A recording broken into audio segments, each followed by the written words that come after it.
Hey everyone, Skoggul here. I have got some games going while in between what I'm working on the website.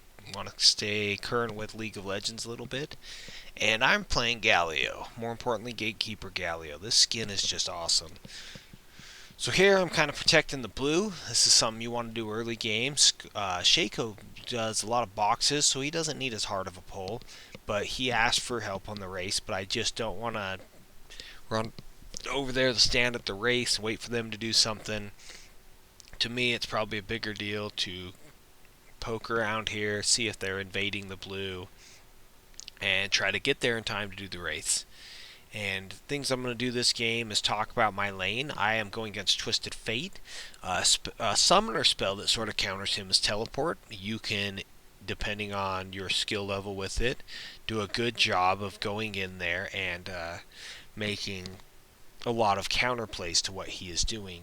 So here, I know it can be tough to farm on Galio against someone like TF who can go in there and harass me for trying to farm, but he kind of lets me farm a little bit, and I stay ahead of him in levels just barely. And it's a good thing that he's letting me save my mana for me, but a bad thing for him because you want to make your guy go here. And something I did early was I walked all the way around before I showed so that it looked like I was coming from blue buff so that Shaco could try to gank bottom. And he comes in here and I miss. I was hoping that that fear would proc and I would be able to pick up the kill. So I miss, and now he used his flash, so he probably thinks he's okay. He comes out here and he goes sideways here instead of straight back. Makes it fairly easy to kill him as he didn't have much options from where he was at on his running path. And so there I'm able to get first blood, and that's really all that's separating me right now. And now he's losing experience and gold to the tower. That's something you want to capitalize. After I kill him, it's super important for me to get that push to the tower right then and there. So I know 2 Qs will kill that, and I'm going to try to focus on the front minions and just kill him. Here comes Trundle, and had I had any mana at all there, I would have had an easy kill and a blue buff for my name. So I'm kind of sad that I didn't have enough mana to deal with that. Here comes the 5-minute mark, and 18 to 18, but I have the first blood, so I have potions. I have just some cool stats. I can do a lot right now. I did get that chalice, and that chalice is such a wonderful item on him. I'm now tankier. It is harder for It's getting harder and harder for TF to deal with me, and I get that mana regen. Now, I had that earlier. He and right here I'm kind of pushing my luck by walking among the minions, but he hasn't really punished me very well for it. So Yorick picks up a kill on the gank and Jace gets a kill back, so that's really good for their team. They get the assist. It's not terrible for my team, but it's not good. I'll just speed it up a little bit because right now I'm just going to farm for a bit, letting my team know, and this is important, let them know that TF's about to hit 6. You need to keep track of that because when he hits 6, he can just roam the map and make plays. And that's sort of why I took Teleport. I want to counteract that and be able to make some plays of my own. And it's kind of fun to make plays, plus it's important that you take what they do strong and do well with it. So I'm not that scared of Trundle, but you don't want to just stand out there and get yourself killed for no reason. And you can see with my QE combo, I can take out the minions, push to his tower. TF wants to go top, that's fine. Or he goes bottom. He dies for it, but he does kill Cog. It's going to keep him sort of in this. But the way you punish roaming, especially if he's going to get himself killed, is by pushing to his tower over and over and over again. I possibly could have picked up those wraiths, but I knew that I wanted to counteract some of the plays. So TF had just gone bottom, and he got a kill on Cog. So he got a kill on somebody. Yeah, he gets a kill, and I just know Cog's in a lot of trouble if we don't make a play here. And Shaco goes and shows himself against 2 people. I kind of wish he hadn't, because I'd much rather wait for for Kog'Maw to make this fight happen. But at the same time, that's a kill. It's good for my team. It denies them. It keeps them a little bit more honest. They're going to ward that brush from now on, and that 331 kill goes to Shaco. And Shaco needs gold so that he can snowball. So my team evens out the TF gank by me ganking, and since I'd pushed to his tower, TF is 2 levels behind me. And that's kind of how you punish this. You make him lose experience to the tower. If he can get back before that lane gets to his tower, then he didn't lose much. See, I gank, and I got there in time. I didn't get all the CS in my tower. I got a lot of it, and he didn't really deny me for my gank. He got denied for his gank, and I didn't get denied for my gank. So that's how you can kind of get ahead. And here comes Shaco. I can't capitalize on it. I am able to get some poke down. He's got blue buff. I really want blue buff, but I already used my ultimate, so it's going to be really hard to pry that away from him. And not much goes on. I'm just trying to save my mana. I don't have blue. And I want to try to figure out where this TF is. I'm calling MIA. He went bottom again, and this time he doesn't even get to pick up Kog'Maw in the process. So I'm going to hammer away at his tower, and we're looking 40 minions to 87 minions, 2 kills. We're looking at the difference of 3,700 to 2,400 in gold. I know I'm ahead. I just don't know how far ahead. Here comes Trundle to lose half his life again. It's kind of fun when you could just beat people up like that if you can land your skills. And part of how you land your skills is you wait to see how they move. If you try to hit it immediately, they're ready for it. But as soon as they're running, they're more predictable. As soon as they're trying to hit you with the skill shot, they're more predictable. I asked Shaco if I could take that. He says, yeah, of course. He was really happy after I helped him. When I teleported in and helped him in that fight earlier, he just was happy with me. And sometimes when your teammates are happier, you can get stuff from them. I said, hey, can I take your wraiths? Can you try to focus on other things like ganking, get other camps, and counter jungling? He said, yeah, cool. I don't really ask their Trundle if I can steal his wraiths, but I do it anyways because that's what you want to do. You want to be getting his one wraith camp or both. And I tell Shaco to turn around here. I thought we had an opportunity since I was pushed to the tower again, so TF's getting denied even when I'm not there. I figured we would take TF's gank bottom and make a play top. At this point, Yorick was complaining, saying we weren't doing enough for him, so I'm going to flash ulti in. And I'm going to give the speed buff to my team and hit him. I'm going to hit him with a Q here, because I know exactly where he's trying to go. And I am able to... The Q slows, and it's a quick kill for my team. Really happy. Yorick's stoked. I probably shouldn't have taken that far. I probably should have let them have it, but whatever. Good play for my team. Twisted, and that was at his tower, so he got denied golden experience, and I will get there by the time it goes.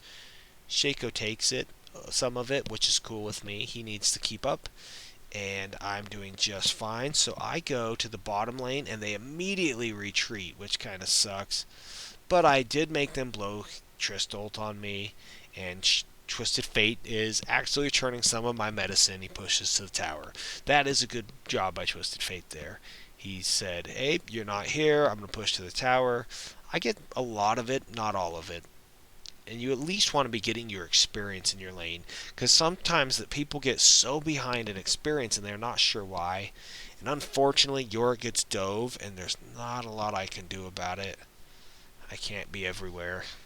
So my thought was, let's go push to the tower since he dove. And Shaco's running around trying to catch them. He kind of gets himself caught out. Doesn't really help. 15 minutes. I am 142 to 60 CS. 202, 234, 3900 to 5400. And as big as I am, I go for the blue buff steal. They ward it, and here's Tristana, even without Nunu. That's an AD carry and a tank. I'm pretty big. I possibly could have stayed, but I wasn't sure my bottom lane was going to respawn, and they were able to get their own blue buff. Kind of makes me sad. I wanted it. That's cool. Doesn't matter. And here he's just going to give me a ton of farm by clearing the wave, and then I can't miss. Kind of like when that happens. My blue's up. I'm going to go take it. And my thought is I need to help York because he's saying he's not winning. And bottom's not struggling. So I'm happy Shaco's camping there. But I can't help all the lanes. And I'm going to come up to see what we can do about this. And Cog gets the kill bottom. Trist returns the favor, which is kind of sad.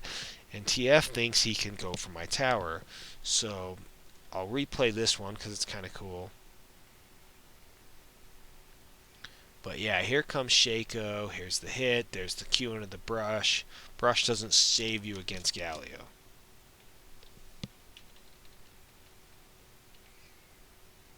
So, okay, here we go. I'm going to slow it down. And he's at my tower. And I thought when I show he would turn around. I'm trying to get there faster, so I've already used my E. It comes up pretty quick again. I didn't think it would be a big. I thought it was a bigger deal to get here and clear these minions. And so now it's going to be focused on him as soon as he hits me. So I flash into range so that he takes a tower shot, and he actually takes two. That's part of why I get this kill. And then I hit him with the E. That's a speed buff. I miss with my Q. That was sad. He stuns me, so he thinks he's got a shot of getting away. But Shaco is responding very well. This is what you need to do to help your team, and that's a nice slow right there. Just Q into the brush, easy kill. And I'm tanky enough on Galio that building AP carry style makes you do a lot of damage. And this was a mistake of me. If you have an ability that can do most of the life of minions and a group of minions and not all of it, it's sometimes a bad idea to hit them like that because you deny yourself some farm. So either hit them all once, then use the ability or whatever, but don't do what I just did. So here I'm trying to gank Jace. Jace isn't going to like me very much if I keep coming here, but my goal isn't to make Jace like me. And I don't want to take York's farm or his experience, so I kind of just go on out of here. I didn't want to run through the river where they might know where I was and get myself in trouble, so I'm going to go back through my jungle, but that's going to help York get some farm if his lane opponent's getting beat down. So here, I get here in time to intercept a big wave. Don't lose a lot of gold to the tower. Kind of important to me to get my gold. I don't like getting behind, so we're going bottom. I'm realizing running there, I'm going to get there a little bit late for Kog'Maw, and I'm going to try to ult in here and save his life, and I just don't get to do that. Kind of a sad day. At least he's able to run over and pick up TF. That made me happy. Always nice when your teammates are, especially your AD carry, if you can help him get farmed. I'm doing just fine in gold at this point. I can already tell against everyone I'm doing great. So here I'm just trying to ensure that no one gets away, and I'm trying to make sure that Shaco lives, which works out really well. And here comes my Janna. They're pinging dragon like crazy, and so I'm like, okay, I'll go tank it. And then no one comes. Janna doesn't even really come. I'm really hoping someone will come help me do dragon. Kog'Maw's coming. He's a bit behind. Anyhow, long story short, we do get it. I hit tab. Let's see. I am 178 to 87 minions. Pretty good in my lane. I am 2,000 gold ahead of him. So, and he's just not hurting me. They're going to chase him down. I don't really want to fight that. I'm going to go to the brush, make sure I'm invisible. Don't want to get picked off. Want to go ahead and keep myself as safe as possible. At this point, I'd be a shutdown, and that's worth more gold. I don't want to give them that opportunity unless it's for a good cause for my team. And we're poking over this wall, having a little bit of a war. Janna's on the wrong side of the wall. Get yourself caught out. Here comes their whole team. And I figured even with just the damage we have, I basically want to fight them every chance I get. And that is very, very sad to get the thing. Here, Nunu uses a summoner spell, and there was no way he was escaping. That's not a very good idea. You want to save your summoner spells unless you're going to escape, and then it might be worth it. But there, he didn't have much of a chance, so it was probably a bad idea for us to do that. and pick up the race, get ahead, get ahead, get ahead. You always be thinking like that. What can you do to be getting ahead? What can you be doing to help your team stay safe? And this is the only point of contention we had the whole game. I don't get mad. I do get yelled at and called a noob here. Our blue spawns, so I go for it. Cog's there, and I'm asking him for it. He doesn't say a word. He doesn't back off or say a word. I use an ability and get it, and him and Jana are going crazy at this point. They're yelling at me, telling me I'm a noob, acting like I've never played the game before, and explaining to me that Kog'Maw needs blue more than Galio. And while I would have conceded it, one, it's okay for my AD carry to get big, but he's been dying a lot, and I don't really want to give it to the other team, and Galio really needs cooldown reduction and mana. That's the two things he needs, and that's what blue buff provides. So I'm pretty much trying to explain to them that I can use it as much as they can. They might want it, but it's not like it's hurting them to have it on me. But then I said, okay, I'll make a commitment to let's go after their blue, because we can't see that it's down right now. Let's go see if it's up. And he won't go. They're just telling me how much of a noob I am. Anyhow, don't do that, even if... And what I did, instead of getting mad at them or arguing or pointing out scores or saying how good I was doing, I just said, okay, well, if you need a blue buff, let's see if we can't work that into our plan. And so I'm going to give him a blue buff later. At the same time, I'm a little bit like, oh, I probably shouldn't, and I have that feeling, but I know at the same time that this game is close enough with the 14-14 score that if I don't be careful and try to keep my team happy, we could throw this game very easily. I don't know that it's only 2K. I think we're up more than we are. Maybe it's just because I feel like I'm not going to get hurt by them. And here's a cool fight for our team. We're poking back and forth, and they're able to pick off Jace up top, and that's really good for us because Jace has been really strong and kind of doing whatever. And I'm doing so much damage with my poke, and I couldn't spam that without it.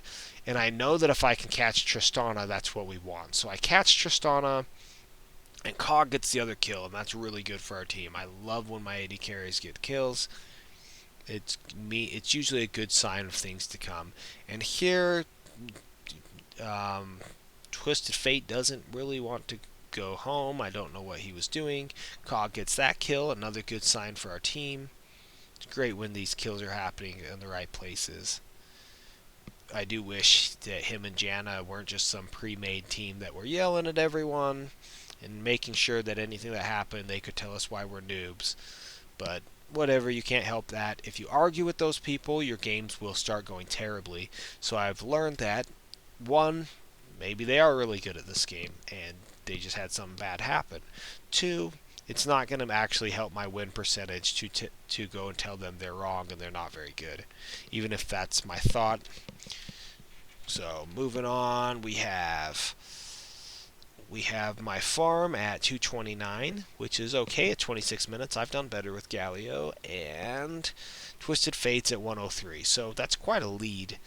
He's at 6,900, almost 7,000 gold. I'm at 10,000 gold, so I'm quite a bit. Plus, I pretty much directly counter him by building magic resist.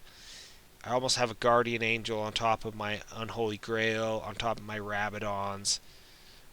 I've thought about doing things. I grabbed Jace because I feel like Jace is as big of a kill as is the AD carry. And here comes Tristana. I mean, that's a great ultimate and all, and that Trundle Pillar was awesome, but you can't really run into 4 guys when 3 of your teammates are already dead. And so I go tank this tower, and I get a nice shield from Jana, which blocks one of the big hits. And my other 3 members of my team go straight for the dragon, so it's kind of cool. We get the dragon, we get the tower objective and the mid tower, because that's the one that makes a big difference on your roaming. We get the dragon. Kog'Maw goes and gets to farm a lane. I get some farm mid, and I'm going to go pick up the blue buff. So I'm pretty happy about how my team's playing together, and I'm pretty happy to play a tank that does damage. Pretty much I think it's OP when you can get in their face, lead the charge, be the tank, and be one of the most significant sources of damage. So there I told Cog that I was going to get blue if he went bottom, and he still wanted to farm bottom and gets himself shut down. It's cool, no harm, no foul. I have blue, he didn't have it. And he does pick up Twisted Fate on the back end of that, so he's getting pretty big. This Cogmaw is doing a lot of damage. And he does have a point that a fed Cog, doesn't matter if you die in the process, fed Cog is just strong. And here I gotta ward Baron. Kind of sad that no one has warded Baron, but that's also on me. I cannot blame my team if I didn't do it. So, gonna go try to get Wraiths. There's no Wraiths. There's a whole lot of their team. I have blue buff. When I have blue buff, I just poke and poke and poke. And when you play in a champion that has an insane poke and is tanky, stand kind of up in front of your team and try to poke. And if they're trying to flank and do some stuff, it doesn't really matter. They're not very scary. Even if they land their skills, it doesn't really hurt. And here comes Tristana getting caught out. I ult them. They kind of get out of it without taking too much damage, but Jace runs into our team. Really wasn't a great idea. He lost too much life to not do very much back. And here, my team's kind of diving, so I'm kind of ready for it. I want to get this tower down. If we can get the tower, we can turn this whole thing. But I was able to land a nice skill shot from a long distance. Cogmaw's going to chase down that TF before he can go, and I am ready for this Jace respawn. He wants to do something to Cog, but he's not going to live if he doesn't dodge my Q. So when you're going against Galio, dodge that Q before you try to lay out your damage. At this point I am over 4,500 ahead of my counterpart Twisted Fate. Even though we're not in the laning phase, it's because I'm stopping and picking up Wraiths or Wolves and just taking out whatever you can. So that's important. I was hopefully wanted to check the red because we couldn't see if it was up or down. It is down on this map. I think this map shows you stuff you can't see on spectator mode. So I'm pretty sure that has part to do with it. So I wanted to do Baron, and I do love the Janna heal. I mean, that's pretty strong if you have the time to sit in it. But they want to go extend and push this advantage. And so I don't really want to abandon my team, so I'm going to go. And Nunu's getting chased, and he stops and ults. And the thing is, all you have to do is leave it. So you want to surprise people with it, or do it at a time where it has a chance of landing. At a time where you're just doing it in the middle of nowhere and they have nothing to do other than dodge it, they're probably going to dodge it. So here Shaco sets a box up, and I'm going to wait for the first person to come and try to QE it. And it does just so much life of them.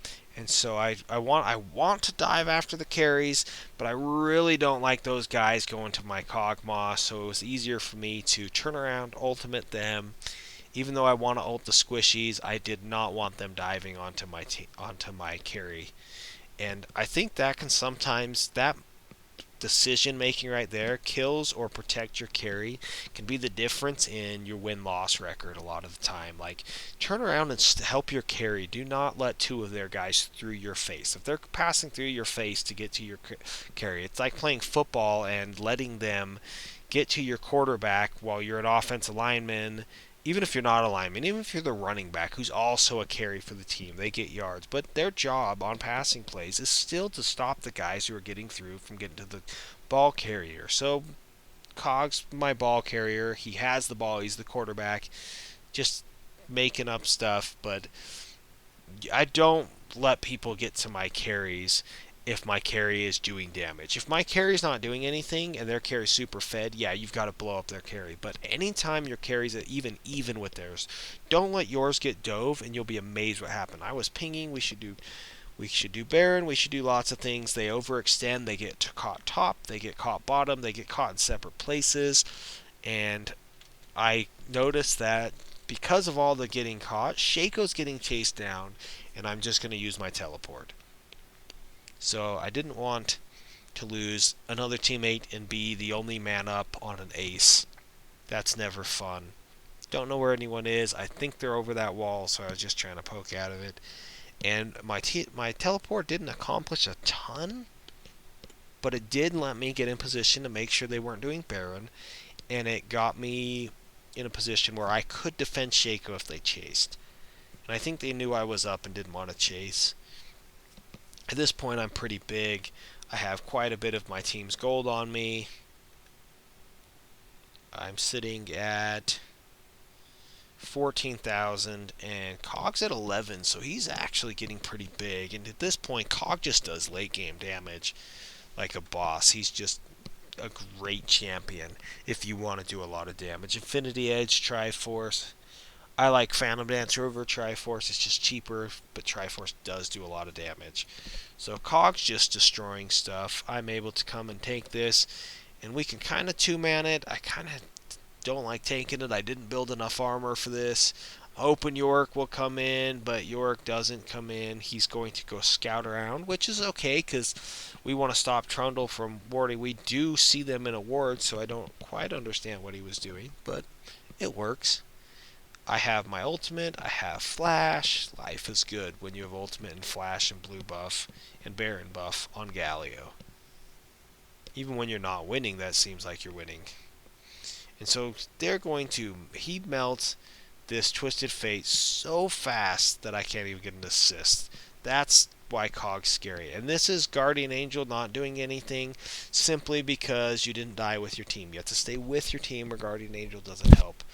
And that's pretty much going to wrap up this game. They're going to surrender. When they see that we have Baron buff, we're all up. They're down 2. They couldn't 5v5 us. Thanks for watching. Take care. Good luck in your games.